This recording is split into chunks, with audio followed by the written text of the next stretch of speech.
നമുക്ക് സോഷ്യൽ മീഡിയയിലെല്ലാം തരംഗമായിട്ടുള്ള പാൽ കേക്ക് ഉണ്ടാക്കിയാലോ. നല്ല ടേസ്റ്റ് ആയിട്ടുള്ള പാൽ കേക്കാണ്.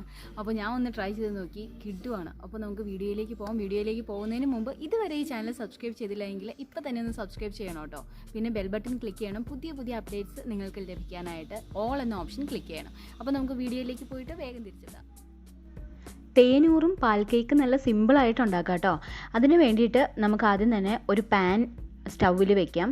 എന്നിട്ട് 1/2 കപ്പ് പഞ്ചസാര ചേർത്ത് കൊടുക്കാം. ആ 1/2 കപ്പ് പഞ്ചസാരയിലേക്ക് 1 കപ്പ് വെള്ളം ഒഴിക്കാം. ഇനി ആ പഞ്ചസാര അതിൽ കിടന്ന് നന്നായിട്ട് അലിയട്ടെ. ഏകദേശം ഒരു 5 മിനിറ്റ് കഴിഞ്ഞ് നമുക്ക് ഓഫ് ചെയ്യാം. ഇത് നന്നായിട്ടൊന്ന്, അതായത് ഒത്തിരി കുറുകി അങ്ങ് പോകണ്ട കേട്ടോ. ഒറ്റ നൂൽ പരുവോ അങ്ങനെയൊന്നും ആകണ്ട. എന്നാൽ ഒട്ടും വെള്ളം പോലെ അല്ലാത്ത ആ ഒരവസ്ഥ, അതായത് ഒരു ഇച്ചിരി ഒരു എന്താ പറയുക, ഒരു ചെറിയതായിട്ടൊരു ഒട്ടുന്ന പരുവം, അത് മതി കേട്ടോ. തിളച്ച് ഒട്ടുന്ന പരുവായി. ഇനി ഗ്യാസ് ഓഫ് ചെയ്യാം. ഇനി നമുക്ക് പൊടി പഞ്ചസാര വേണം. അപ്പോൾ അതിന് വേണ്ടി പഞ്ചസാര നമുക്ക് പൊടിച്ചെടുക്കാം. അപ്പോൾ പഞ്ചസാര പൊടിച്ചെടുക്കാനായിട്ട് എടുക്കുമ്പോൾ അതിലേക്ക് ഏലക്ക കൂടി ചേർത്ത് കൊടുക്കാം കേട്ടോ. അപ്പോൾ നമുക്കത് രണ്ടും കൂടെ പൊടിച്ചെടുക്കാം. അപ്പോൾ പഞ്ചസാര ഞാനിവിടെ ഒരു 3 ടീസ്പൂൺ പഞ്ചസാരയാണ് എടുക്കുന്നത്. നല്ല മധുരം വേണമെന്നുള്ളവർക്ക് വേണമെങ്കിൽ ഒരു 4-5 ടീസ്പൂൺ പഞ്ചസാര കൂടി എടുത്തോളൂ. ഇപ്പോൾ ഇതാ നന്നായിട്ട് പൊടിഞ്ഞ് കിട്ടിയിട്ടുണ്ട്. ഇനി നമുക്ക് ചപ്പാത്തിയൊക്കെ കുഴയ്ക്കാൻ എടുക്കുന്ന ഒരു പാത്രം എടുക്കാം. അപ്പോൾ ആ പാത്രത്തിലേക്ക് നമുക്ക് ഒരു മുട്ട പൊട്ടിച്ചത് ഒഴിച്ചു കൊടുക്കാം. ഇനി അതിലേക്ക് വേണം നമ്മൾ ആദ്യം തയ്യാറാക്കി വെച്ച പൊടിച്ച പഞ്ചസാരയും ഏലക്കായും കൂടെ നന്നായിട്ട് പൊടിച്ചു വെച്ചിട്ടില്ലേ, ആ പൊടിച്ച പഞ്ചസാര നമുക്കതിലേക്ക് ചേർത്ത് കൊടുക്കാം. പതിയെ ഒന്ന് മിക്സ് ചെയ്തെടുക്കാം. ഒത്തിരി ഇളക്കി പതപ്പിച്ച് എടുക്കേണ്ട ആവശ്യമൊന്നുമില്ല. അതെല്ലാം ഒന്ന് അലിഞ്ഞ് ചേർന്നാൽ മാത്രം മതി. ഈ മിക്സിലേക്ക് നമുക്ക് 2 നുള്ള് ബേക്കിംഗ് സോഡ ചേർത്ത് കൊടുക്കാം. 1 നുള്ള് ഉപ്പ് കൂടി ചേർത്ത് കൊടുക്കാം.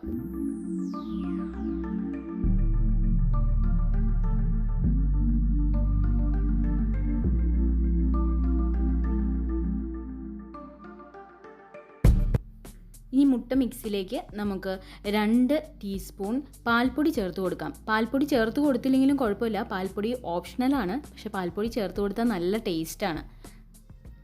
ഇനി ഗോതമ്പ് പൊടി ചേർക്കാം കേട്ടോ. 1.5 കപ്പ് ഗോതമ്പ് പൊടിയാണ് ഞാൻ എടുത്തിരിക്കുന്നത്. അത് മുഴുവൻ നമുക്ക് ചേർത്ത് കൊടുക്കാം. ഇനി ഇതെല്ലാം കൂടി നമുക്ക് മിക്സ് ചെയ്തെടുക്കാം.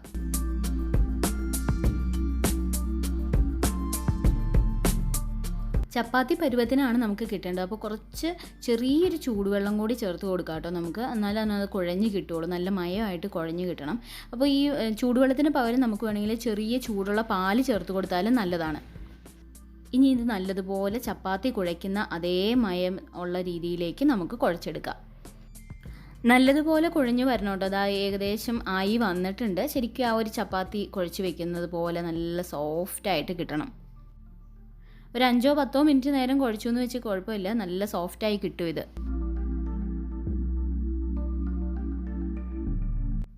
ഇനി നമ്മളിത് പരത്തിയെടുക്കുക ചെയ്യേണ്ട. അപ്പോൾ അതിന് വേണ്ടി ഒന്ന് മയം കിട്ടാനായിട്ട് കുറച്ച് നെയ്യ് കൂടി ചേർത്ത് കൊടുക്കാം. നെയ്യ് ചേർക്കുക എന്നതും ഓപ്ഷണലാണ് കേട്ടോ. ഇനി ഒന്നും കൂടെ കുഴച്ച് കൊടുക്കാം. ഇനി ഇവിടെ ഒന്ന് തുടച്ച് വൃത്തിയാക്കിയതിന് ശേഷം നമുക്ക് ഇവിടെ തന്നെ ഉണ്ടാക്കാം. അപ്പോൾ ചപ്പാത്തി പരത്തുന്നത് പോലെ തന്നെ നമുക്ക് ഒത്തിരി നൈസായി പോകരുത് കേട്ടോ.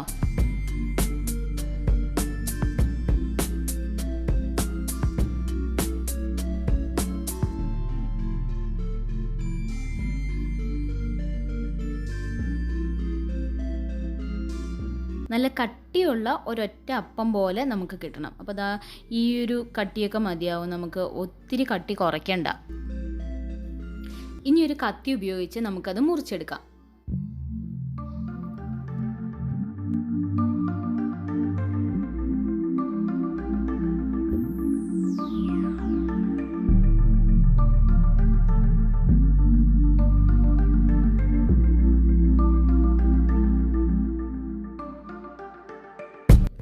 ഇതേപോലെ കോളം പോലെ വേണം മുറിച്ചെടുക്കാനായിട്ട്. അപ്പോൾ ഇതേ ഒരു ഷേപ്പിൽ മുറിച്ചെടുത്താൽ മതി.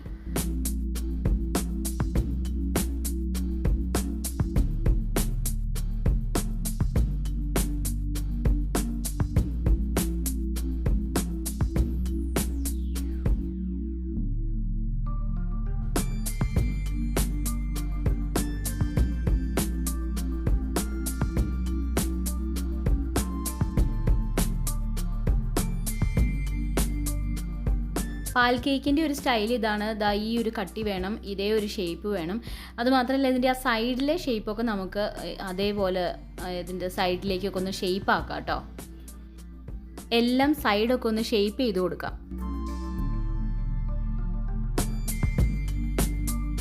ഇനി നമുക്കിത് വറുത്തെടുക്കാനായിട്ട് പോകാം. അതിന് വേണ്ടി ഒരു പാൻ സ്റ്റവിൽ ചൂടായി വരുമ്പോൾ നമുക്കതിലേക്ക് വെളിച്ചെണ്ണ ഒഴിച്ചു കൊടുക്കാം.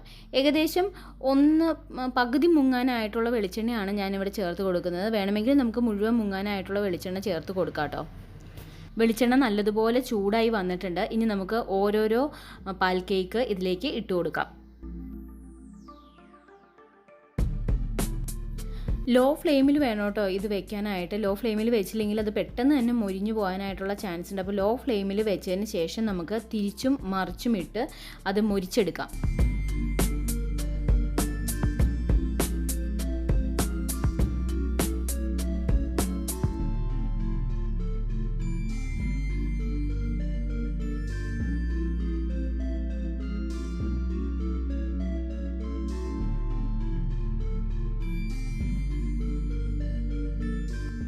ഏകദേശം എല്ലാത്തിൻ്റെയും ഒരു വശം മൊരിഞ്ഞ് കിട്ടിയിട്ടുണ്ട്. നമുക്കപ്പോൾ ഇനി അത് ഈ ഒരു കളർ മതി കേട്ടോ, അതിൽ കൂടുതൽ കളർ ആക്കാൻ നിൽക്കണ്ട. ഇനി നമുക്ക് ആദ്യം തയ്യാറാക്കി വെച്ചിരിക്കുന്ന പഞ്ചസാര പാനിയില്ലേ, അത് ചെറുതായിട്ടൊന്ന് ചൂടാക്കി കൊടുക്കാം. എന്നിട്ട് നമ്മൾ ഈ എടുക്കുന്ന പാൻ കേക്ക് ഇല്ലേ, ഇപ്പം പാൽ കേക്ക് നമ്മളിപ്പോൾ ഇതിൽ നിന്ന് എണ്ണയിൽ നിന്ന് എടുക്കുന്നില്ലേ, ആ എണ്ണയിൽ നിന്ന് എടുത്ത പാൽ കേക്കുകൾ നമുക്ക് ഓരോന്നായിട്ട് ഈ പഞ്ചസാര പാനിയിലേക്ക് ഇട്ട് കൊടുക്കാം.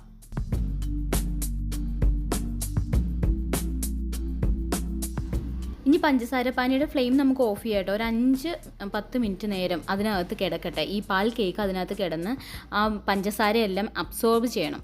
അപ്പോൾ കുറച്ചും കൂടെ നല്ല ടേസ്റ്റ് കൂടും. അപ്പോൾ ഒരു 5-10 മിനിറ്റ് നേരം അതിനകത്ത് തന്നെ കിടത്ത് നമുക്ക് മറിച്ചും തിരിച്ചും ഇട്ട് കൊടുക്കാം. അപ്പോൾ നമ്മുടെ പാൽ കേക്ക് റെഡി ആയി കഴിഞ്ഞു. സിമ്പിളായിട്ട് തന്നെ നമുക്ക് ഉണ്ടാക്കിയെടുക്കാനായിട്ട് പറ്റും. കുട്ടികൾക്കെല്ലാം വളരെ ഇഷ്ടപ്പെടുന്നതായിരിക്കും പാൽ കേക്ക്. അപ്പോൾ ഇതുപോലെ സിമ്പിളായിട്ടുള്ള റെസിപ്പികൾക്കായിട്ട് ഈ ചാനൽ ഇപ്പോൾ തന്നെ സബ്സ്ക്രൈബ് ചെയ്യാൻ മറക്കണ്ട കേട്ടോ. പാൽ കേക്ക്, മിൽക്ക് കേക്ക് അങ്ങനെ അടിപൊളിയായിട്ട് കിട്ടിയിട്ടോ. നല്ല ടേസ്റ്റാണ്. മധുരവും ആ മധുരത്തിൻ്റെ പാനിയിലെല്ലാം കിടന്നിട്ട്, പഞ്ചസാര പാനിയിൽ കിടന്നിട്ട് നല്ല ടേസ്റ്റാണ്. അപ്പോൾ എല്ലാവരും ഉണ്ടാക്കി നോക്കിയിട്ട് അഭിപ്രായം പറയാൻ മറക്കണ്ട കേട്ടോ. പിന്നെ ഇതുവരെ ഈ ചാനൽ സബ്സ്ക്രൈബ് ചെയ്തില്ലെങ്കിൽ ഇപ്പോൾ തന്നെ സബ്സ്ക്രൈബ് ചെയ്യണം കേട്ടോ. പിന്നെ ബെൽ ബട്ടൺ ക്ലിക്ക് ചെയ്യാൻ മറക്കണ്ട പുതിയ അപ്ഡേറ്റ്സുകൾക്കായിട്ട്. Thank you for watching Jewel Babies World. By.